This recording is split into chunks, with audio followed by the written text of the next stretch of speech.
33వ వచనం చదువుతున్నాను చూడండి.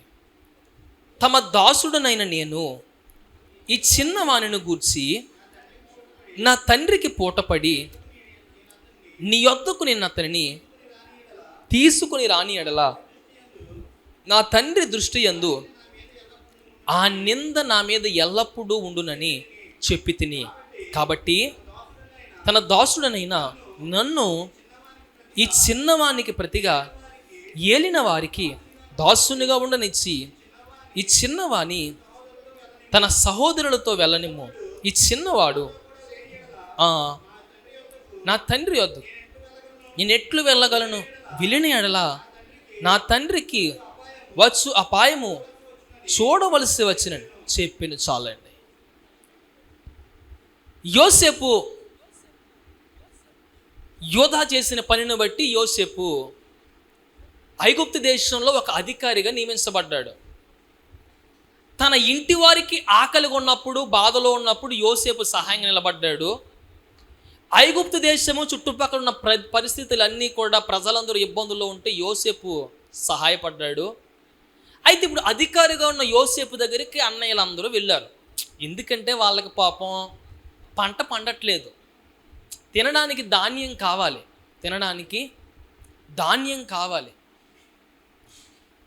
కాబట్టి వాళ్ళ దగ్గర ఉన్న ధాన్యం అయిపోయింది. కానీ వాళ్ళ దగ్గర కొంచెం గొర్రెలు ఉన్నాయి, కొంచెం ధనం ఉంది.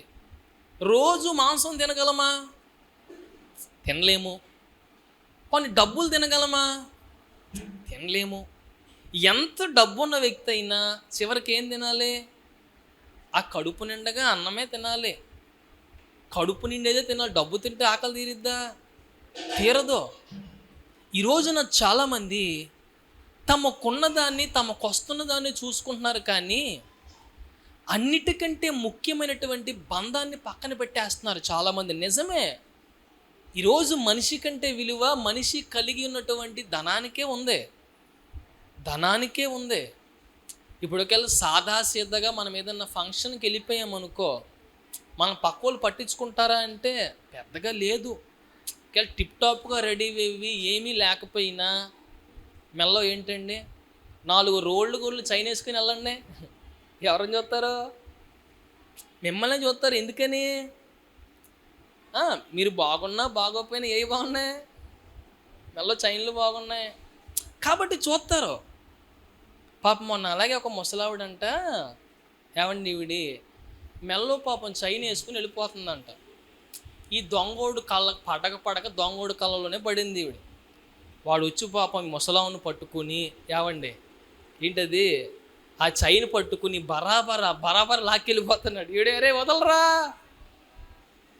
ఏమ్మా, అరే అది రోల్ గోల్రా. పాపం వాడికి తెలీదు ఈ రోళ్ళు గోళ్ళు చైన్ ఎక్కడ తీసుకొచ్చిందామని. ప్రాణాల మీద పడు. ఇప్పుడు వేసుకోకపోతే ఏమైందంట, ఎవరికో చూపించుకోకపోతే ఏమైందంట. పాపం మీ చైన్ తెగుతలేదు, ఆడు వదులుతలేదు, కొంచెం లాక్కి వదిలేసాడు. ఇంకా పాపం ఏదో చూపించుకుందామని వేసింది పాపం రోళ్ళు గోళ్ళు. చివరికేమైంది? ప్రాణాలు పోయే పరిస్థితిలోకి వచ్చేసింది. ఈ రోజున మనిషి కష్టపడేది దేనివల్ల అంటే కొని తెచ్చుకుంటున్నాడంట సమస్యల్ని ఏం చేస్తున్నాడండి? మొన్న మధ్యలో రాజమండ్రిలో ఒక చోటన సెంట్రల్ జైల్లో ఒకరిని ఇన్వెస్టిగేషన్ చేస్తూ ఉంటే, ఇన్వెస్టిగేషన్ ఏంటి, అప్పుడప్పుడు వెళ్తారు కదా ఈ జర్నలిస్టులు, ఈ ఆగస్టు 15కి వీటికి వెళ్ళినప్పుడు ఒకరిని అడుగుతున్నారు. ఆయన చెప్తున్నాడు, దయచేసి మీకు అన్నయ్యలాగా తమ్ముళ్ళలాగా చేతులు పెట్టి చెప్తున్నాను, మీరు ఎవ్వరూ కూడా జైల్లోకి రావద్దు అన్నాడు. చాలా అద్భుతమైన ఇంగ్లీష్ మాట్లాడుతున్నాడు. ఇంత చక్కగా మాట్లాడుతున్నావు కదా నువ్వు ఇంగ్లీషు, చాలా ఎడ్యుకేటెడ్ పర్సన్ లెక్క ఉన్నావు, నువ్వు అసలు జైల్లోకి ఎందుకు వచ్చావు అంటే ఆయన అంటున్నాడు, యావండి నేను ఒకప్పుడు బ్యాంక్ మేనేజర్ని. అవునండి, బ్యాంక్ మేనేజర్. నాకు వచ్చిన సమస్య ఏంటంటే పక్కోళ్ళు ఎవరో నాకంటే మంచి ఇల్లు కట్టుకున్నారని ఇల్లు కట్టుకున్నాను. వాళ్ళు ఎవరో కారులో తిరుగుతున్నారు, నేను కూడా కారు కొనేస్తాను. వాళ్ళు ఎవరికో ఏవేవి ఉన్నాయని నేను కూడా అవన్నీ ఒక్కొక్కటి ఏర్పాటు చేసుకున్నాను. నాకు వచ్చే జీతం తక్కువ. ఇప్పుడు ప్రతిరోజు ప్రతి నెల డబ్బులు దేనికి ఇవ్వాలి? ఈ ఈఎంఐలకి తీర్చడానికే ఇవ్వాలి. నా డబ్బులు సరిపోక బ్యాంకులో మేనేజర్ కదా ఈ డబ్బుల్ని సైడ్ చేయడం ప్రారంభించాడు. ఒక రోజున దొరికేశాడు, తీసుకెళ్ళి జైల్లో పడేశారు. అప్పుడు అంటున్నాడు, దయచేసి నాకులాగా మీరు ఎవ్వరూ కూడా ఇట్లుకు పోవద్దు, గొప్పలకి పోవద్దు, గొప్పలకి పోవద్దు. జాగ్రత్తగా ఉన్న దాంట్లోనే తగ్గించుకుని మంచిగా బతకండి. మంచిగా గడపాల్సిన నా జీవితాన్ని, నా బిడ్డలతో నా కుటుంబంతో గడపాల్సిన నా జీవితాన్ని ఈ రోజున జైలు పాలు చేసుకున్న దేనికోసం అంటే ఉన్నదాంతో తృప్తి పడ్డం మానేసి దేనికోసమో పరుగులెత్తాను. ఈ రోజున చాలామంది చేసే పని అదే. తమకున్న కుటుంబాన్ని, తమకున్న బిడ్డల్ని, తమకున్న భార్యని, తమకున్న సమస్తాన్ని పక్కన పెట్టేసి ఏదో 4 రంగులు బాగున్నాయని వాటి కోసం పరుగులు ఎడుతున్నారు చాలామంది. లోతు అదే చూశాడు పాపం. ఒక చోట నుంచి చూశాడంట, చూస్తే అక్కడ పచ్చ పచ్చగా కనపడుతుంది, చాలా అందంగా కనపడుతుంది పాపం. ఉద్యానవనంలా ఉందంట అక్కడ. కాబట్టి అనుకున్నాడు, అబ్రహాంతో మాట్లాడి అక్కడ ఉద్యానవనంలాగా చాలా చక్కగా ఉంది, నేను అక్కడికి వెళ్ళిపోతానని వెళ్ళిపోయాడు. కొన్ని రోజులు గడిచింది. అది ప్రమాదకరమని తెలుసు, అది మంచిది కాదని తెలుసు. ఈ సొదొమ గొమొర్రా అనే ప్రాంతాలు పాపంతో నిండిపోయాయని తెలుసు. ఏదో ఒక రోజున ముంచేస్తాయని తెలుసు. కానీ విడిచిపెట్టడానికి మనసు రాలేదు. ఈ రోజున కొంచెం పచ్చగా ఉంది కదా, మంచిగా ఉంది కదా, అందంగా ఉంది కదా అని పరిగెడుతుంటే ఏదో ఒక రోజున ప్రమాదాన్ని కొని తెస్తాయి. కాబట్టి అంటున్నాడు, యోసు లోతు చేసిన పని తనకున్న దాంట్లో అక్కడే సర్దుకుని ఉండడం మానేసి ఎక్కడికో పరుగులెత్తాడు. దేనికోసమో శ్రమల పాలయ్యాడు, ఇబ్బందులు పాలయ్యాడు. ఇప్పుడు మనోడికి అంటారు కదండి, ఏంటది, క్షవరం అయితేనే కానీ కొద్దిమందికి ఏం రాదు. అదే జరిగింది లోతుకు పాపం. అన్నీ పోగొట్టుకుని అంత అయిపోయింది అనుకున్నాడు, ఎంతో పచ్చగా ఉంది కదా, మంచిగా ఉంది కానీ వచ్చాను. ఇప్పుడు ఏమైంది, చివరికి నాకు నేను వదిలిపెట్టి వచ్చిందే దిక్కైంది. నా దగ్గర ఉన్నదంతా పోయింది, అన్నీ కోల్పోయాను, అన్నీ పోగొట్టుకున్నాను. ఇప్పుడు మరలా ఎటు చూడాలి? అవకాశం లేదు. ఇప్పుడు ఇంత గొప్ప స్థాయిలో ఉన్నాడు యోసేపు. అన్నయ్యను చూశాడు, కాకపోతే నేను యోసేపును చెప్పుకోలేదు. వాళ్ళు ఏమనుకున్నాడు, యోసేపు చచ్చిపోయి ఉంటాడు, ఎక్కడో ఉంటాడు అనుకుని వాళ్ళు వెళ్తే, ఇప్పుడు యోసేపు అన్నయ్యల ముందు ఉన్నాడు కానీ నేను యోసేపును చెప్పుకోవట్లేదు. చాలా కఠినంగా మార్చేసుకున్నాడంట హృదయాన్ని. మార్చేసుకుని, మీరు ఎవరో? అయ్యా మేము యాకోబు కుమారులమండి, ఈ ప్రాంతానికి వచ్చామండి అన్నాడు. బాగానే ఉందయ్యా, మీరు ఎందుకు వచ్చారు? మీ నాన్న బతికే ఉన్నాడా? బతికే ఉన్నాడండి. మీరు ఎంతమంది బిడ్డలు? మేము 12 మందిమండి. మరి 10 మందే వచ్చారే?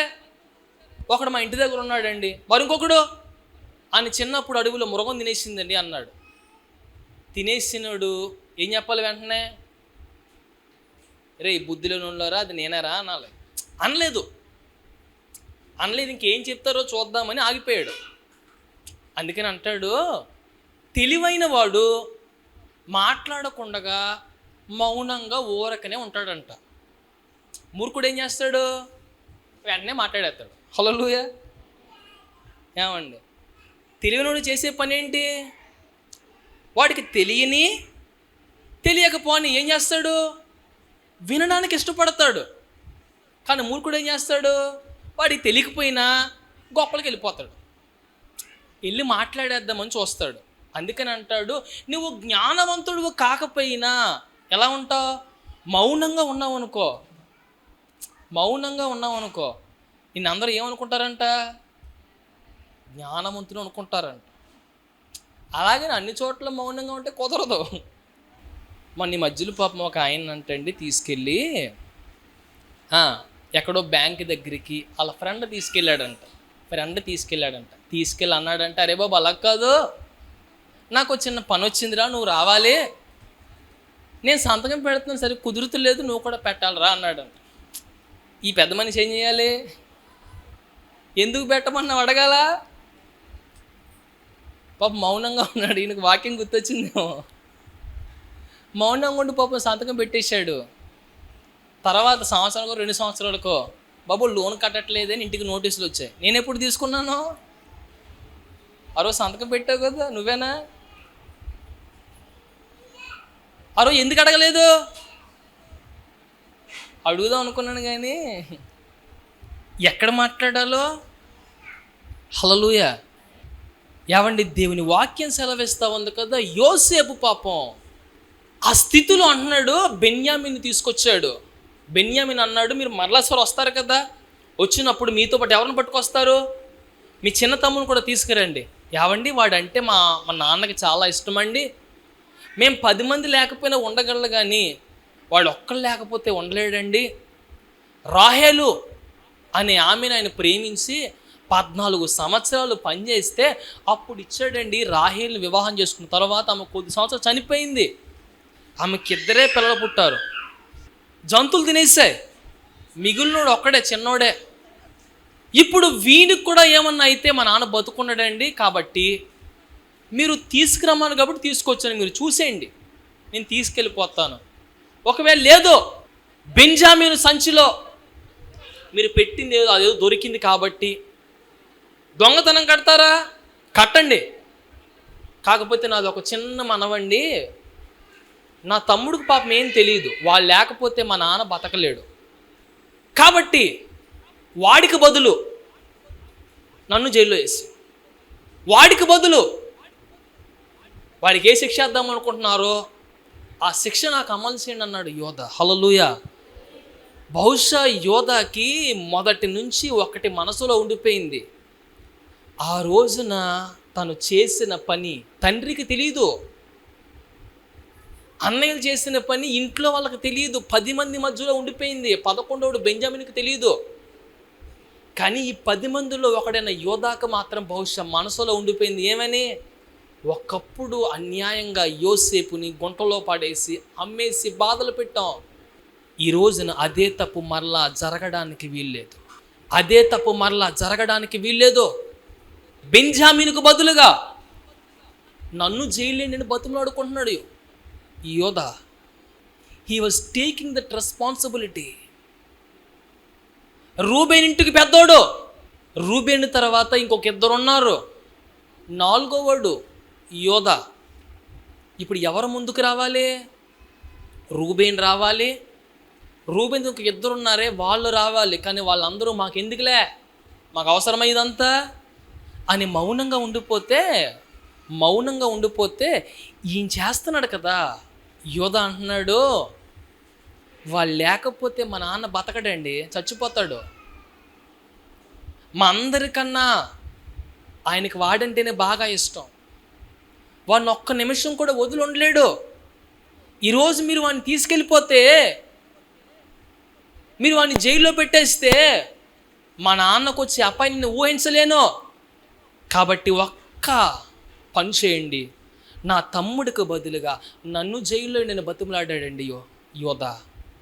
కాబట్టి ఈ రోజున దేవుడు చేసిన పని ఏంటంటే, యోధాని మిగిలిన వారి కంటే ఎక్కువగా ఆశీర్వదించడానికి కారణం యోధ కలిగినటువంటి మంచి మనస్తత్వం. హల్లెలూయా, హల్లెలూయా. ఈ రోజున మంచి మనసు ఉంటే, మంచి పనులు చేస్తూ ఉంటే అదే అవకాశంగా తీసుకుని చాలామంది చులకనగా చూసుకుని అవకాశంగా తీసుకుని ఇంకా ఆడిస్తూ ఉన్న వాళ్ళు చాలామంది ఉన్నారు. మన మంచితనాన్ని బట్టి, మనకున్న మనస్తత్వాన్ని బట్టి.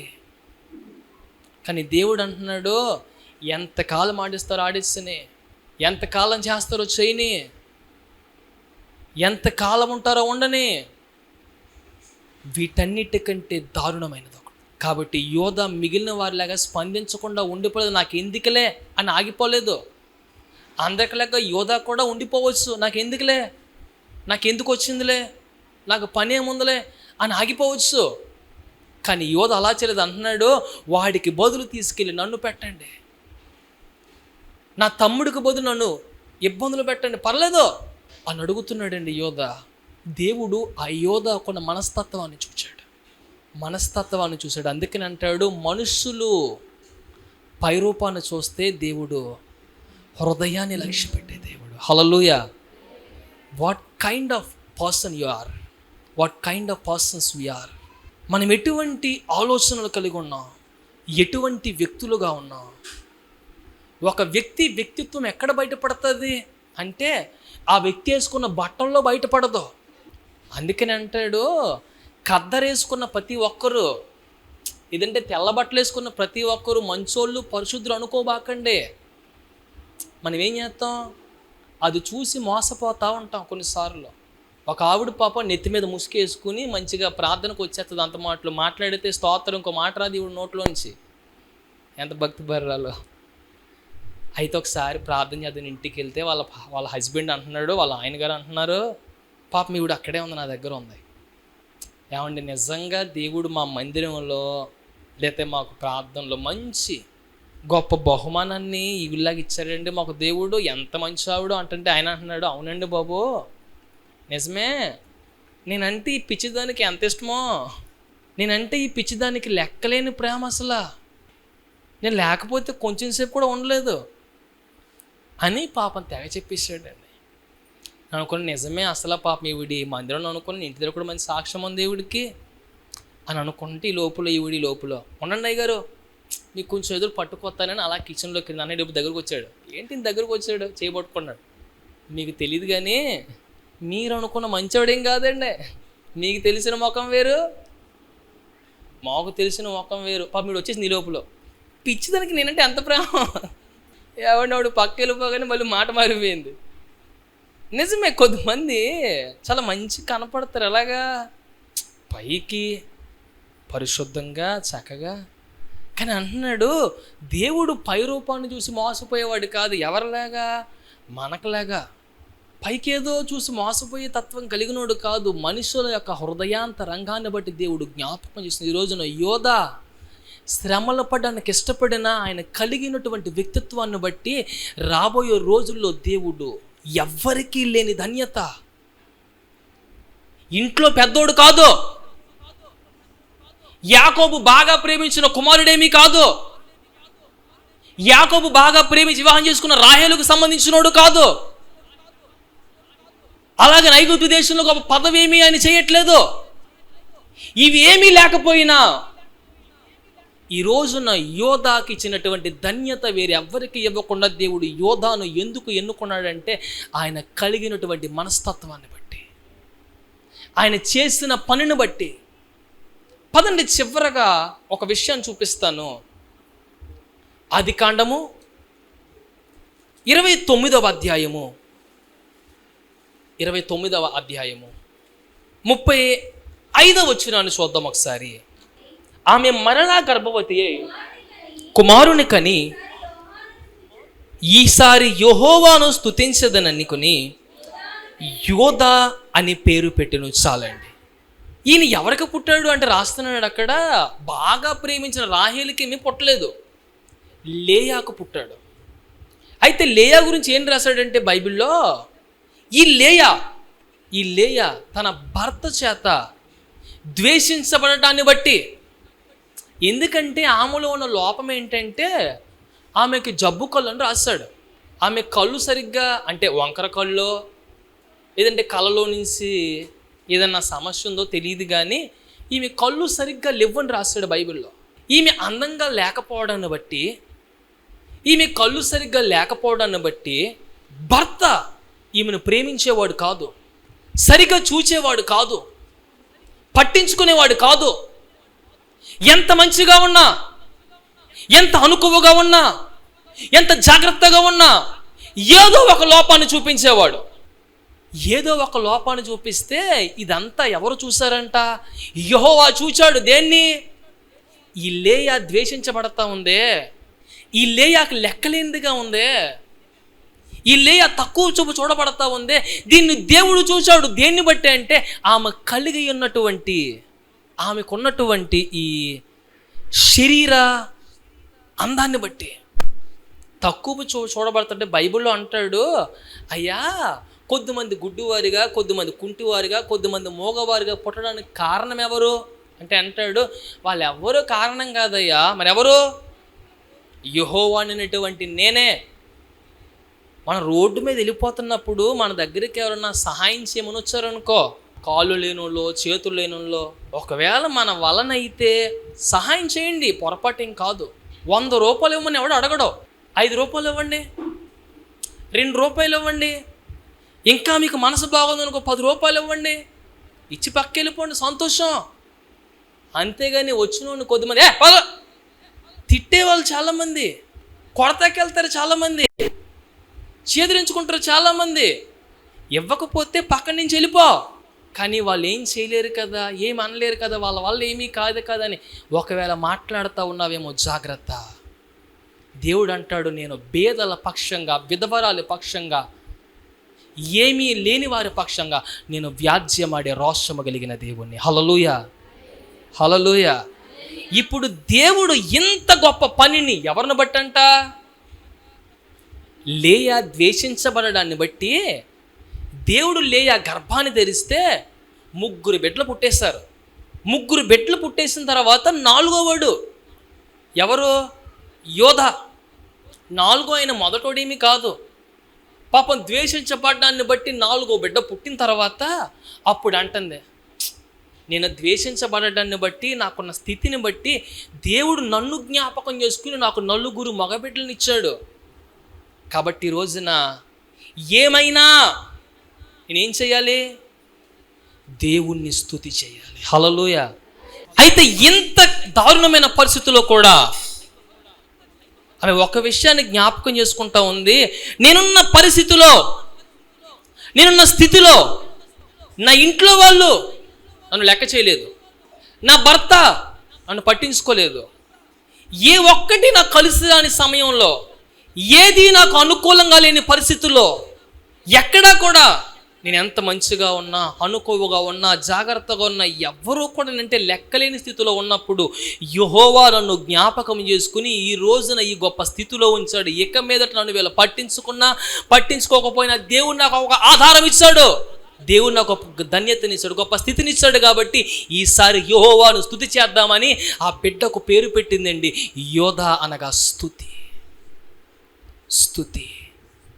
Even we're in worse situation, even we're in difficult situation, ఒక విషయాన్ని అర్థం చేసుకోవాలి. ఆమె చేసిన పని ఆ స్థితిలో కూడా యెహోవాను స్తుతించడం మానలేదు. అందుకని అంటాడు బైబిల్లో, యెహోవాను స్తుతించుట మంచిది. ఆమె చేసినటువంటి స్తుతి ఆ బిడ్డల స్థితిని మార్చింది, పరిస్థితిని మార్చింది, ఆ తరతరాల్ని మారుస్తూ వచ్చింది. కాబట్టి దేవుని వాక్యం సెలవేస్తాం, వీటన్నిటికంటే ముఖ్యమైనది లేయా ఉన్న స్థితిలో దేవుని స్తుతించడం మాత్రం మర్చిపోలేదు, దేవుణ్ణి ఘనపరచడం మాత్రం మర్చిపోలేదు. అన్నిటికంటే ముఖ్యమైనది స్తుతి దేవునికి. ఈరోజు మనం అన్నీ చేస్తాం, కానీ దేవుణ్ణి స్తుతించడానికి మాత్రం చాలామందికి మనసు రాదు, సమయం ఉండదు, అవకాశాలు దొరకవు. అది ఎలాగైనా చేయొచ్చు. కాబట్టి ఆ మంటని నేనున్న స్థితిలో నన్ను నా దేవుడు జ్ఞాపకం చేసుకున్నాడు. కాబట్టి నేను ఏమైనా నా దేవుని స్తుతి చేయాలి, నేను ఏమైనా నా దేవుణ్ణి ఘనపరచాలి. ఒక్కటే ఆలోచన. యోధాను మిగిలిన వారందరికన్నా యోధ ఎందుకు ప్రత్యేకమైన వాడంటే, పరిస్థితులు ఎలా ఉన్నా ఎల్లప్పుడూ ఒక విషయం గుర్తు చేస్తుంది, యోధ అనగా స్తుతి. హల్లెలూయా. కాబట్టి మనం ఎటువంటి వారమైనా, ఏ స్థితిలో ఉన్నా, ఎలా నలిగిపోతూ, ఎలా తిరస్కరించబడతా ఉన్నా, దేవుణ్ణి ఘనపరిచి స్తుతించి మహిమపరిచి ఆరాధించే విషయంలో మాత్రం ఎక్కడా కూడా రాజీ పడడానికి వీల్లేదు.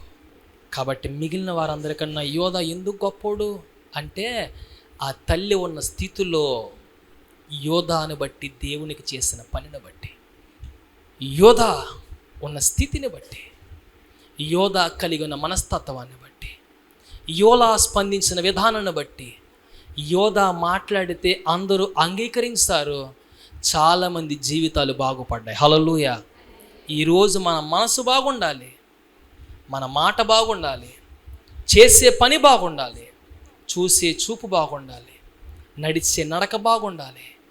మనము చేస్తున్న ప్రయత్నాలు ఉన్నాయే, ఈ ప్రయత్నంలో కూడా మంచి మనసుతో మనం ప్రయత్నం చేస్తే దేవుడు సఫలం చేసి ఈరోజు ఎంతమంది వ్యతిరేకంగా ఉన్నా, ఏ పరిస్థితులు ఎలా ఉన్నా, ఎంత నలిగిపోతూ ఉన్నా, ఎంత తృణీకరించబడతా ఉన్నా, లేయా విషయం చేసిన పనిని బట్టి దేవుడు యోధాను సంతతిని జ్ఞాపకం చేసుకున్నాడు. తర్వాత మనస్థితులను కూడా మార్చే శక్తి కలిగిన దేవుడు కాబట్టి అట్టి మనస్తత్వాన్ని, ఆలోచనను కలిగి మనం మాట్లాడితే ఒక వ్యక్తి జీవితం బాగుపడాలి, ఒక కుటుంబం కట్టబడాలి, ఒకరి జీవితంలో ఉన్న బాధ తొలగిపోయి సంతోషం రావాలి. అంతేగాని సంతోషం పోయి బాధ రాకూడదు. అక్కడ గొడవలు ఏమీ లేని కాడ గొడవలు రాకూడదు, సమస్యలు రాకూడదు, సమస్యలు లెక్క రాకూడదు. కొద్దిమంది మాట్లాడితే జరిగేది అదే. కలుసున్న వాళ్ళు కూడా ఇడిపోతున్నారు, మంచిగా ఉన్న వాళ్ళు కూడా గొడవలు వస్తున్నాయి, ఏమీ లేని కాడ అన్నీ మొదలవుతున్నాయి. కాబట్టి అటువంటి ప్రవర్తన కాక మంచిగా నడుద్దాం. యోధ ఎలాగునైతే వీరెవ్వరికి ధన్యత కలిగి ముందుకు సాగాడు, అలాగున ముందుకు సాగే వారిగా ఉందాం. దేవునికి మహిమ కలుగునుగాక. ప్రార్థన చేసుకుందామండి. పరిశుద్ధుడైన మా దేవా, సర్వాధికారివైన మా తండ్రి, మీకు స్తోత్రాలు నాయన. దేవా, ఈ ఉదయ కాలమున తండ్రి, ఈ సమయములో మీ వాక్యమును వింటూ ఉన్నా, విన్న ప్రతి ఒక్కరిని బట్టి మీకు వందనాలు. మా ఈ జీవితాల్లో మిగిలిన వారి కంటే యోధ ఎందుకనంత ప్రత్యేకమైన వాడు అనగా ఈ వాక్యములో సెలవిస్తూ ఉంది. ఆయన మిగిలిన వారి వల్లే మౌనంగా ఉండిపోలేదు, స్పందించాడు, అర్థం చేసుకున్నాడు, మంచిగా మాట్లాడాడు, తనకు తానుగా ఆ పరిస్థితులు వెనక ఇష్టపడ్డాడు. దేవా, లేయా ఉన్న స్థితిలో నిన్ను స్తుతించగలిగింది. ముఖ్యమైనదిగా నాయన, మేమున్న స్థితిలో కూడా అలాగున కలిగి ముందుకు సాగుతూ నిన్ను స్తుతిస్తూ కృతజ్ఞత కలిగిన వారిగా ముందుకు సాగే ధన్యత మాకు దయచేయమని యేసు నామములో ప్రార్థన చేస్తున్నాను తండ్రి. చేరి వచ్చిన మీకు వాక్యాన్ని చూస్తున్న మీ అందరికీ నా హృదయపూర్వక వందనాలు. దేవునికి మహిమ కలుగునుగాక.